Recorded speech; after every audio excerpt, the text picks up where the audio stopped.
Vu du ciel, Londres se construit un futur à la verticale, loin de l'architecture victorienne. Avec ces immenses grues visibles depuis les ponts de la ville, qui laisseront place dans les 20 prochaines années à des gratte-ciel futuristes. Des bâtiments d'un nouveau genre, ultra connectés et conçus pour consommer moins d'énergie. C'est le cas du 22 Bishopgate en plein cœur de Londres. Cette tour, une fois achevée, culminera à 278 mètres, la plus grande jamais construite dans le quartier d'affaires de la City. Lentement, encore un peu plus sur ta gauche. Au 55e étage, des fenêtres de plus de 600 kilos sont apposées une à une au-dessus du vide, grâce à un système de poulies. Continue de venir par là. Un travail de précision, sous le contrôle de Karen Cook, l'architecte à l'origine de ce projet. Nous avons travaillé avec des ingénieurs automobiles de Formule 1 pour donner au building une forme aérodynamique. Car Londres est située sur une île et il y a beaucoup de vent qui arrive de la Tamise.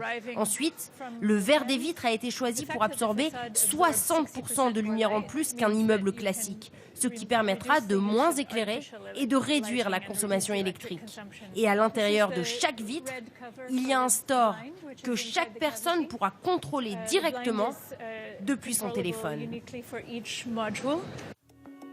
Le gratte-ciel sera aussi l'un des premiers au monde à utiliser la sécurité biométrique avec reconnaissance faciale à l'entrée. Quant aux occupants les plus sportifs, ils profiteront d'un mur d'escalade de plus de 100 mètres avec vue imprenable sur Londres. Plus de 500 projets de gratte-ciel sont actuellement en cours dans la capitale britannique. Sur cette animation en bleu, les gratte-ciel qui sont en train de sortir de terre. En jaune, ceux qui ont reçu une autorisation de construire.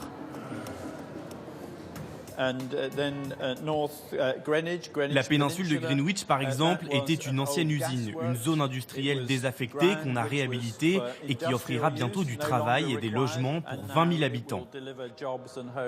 À Londres, la population devrait passer de 8 700 000 habitants à 11 millions en 2041.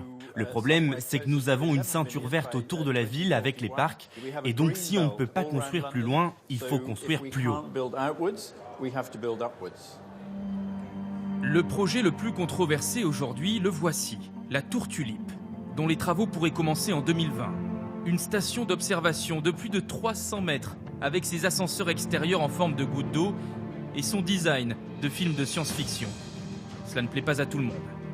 Emily G fait partie des Londoniens qui veulent à tout prix éviter que Londres perde son cachet historique et devienne demain le New York européen. L'identité visuelle de Londres est profondément liée à son histoire. La Tour de Londres, par exemple, est le premier monument à s'être installé sur les rives de la Tamise. Il a longtemps dominé le paysage. Et ces gratte-ciel, qui attirent l'œil à proximité, dénaturent l'âme de la ville. Et depuis Tower Bridge ce jour-là, certains touristes comme ces Français sont également circonspects. Je trouve ça très dommage parce que du coup, on ne voit pas l'architecture anglaise telle qu'on devrait la voir, je trouve. Et j'ai l'impression de me retrouver un peu à la Défense. Une urbanisation exponentielle et des projets à plusieurs milliards d'euros qui, selon les opposants, ne résoudront pas la crise du logement. La demande est telle aujourd'hui dans la capitale britannique que ces nouvelles constructions ne seront certainement pas à la portée des foyers les plus modestes.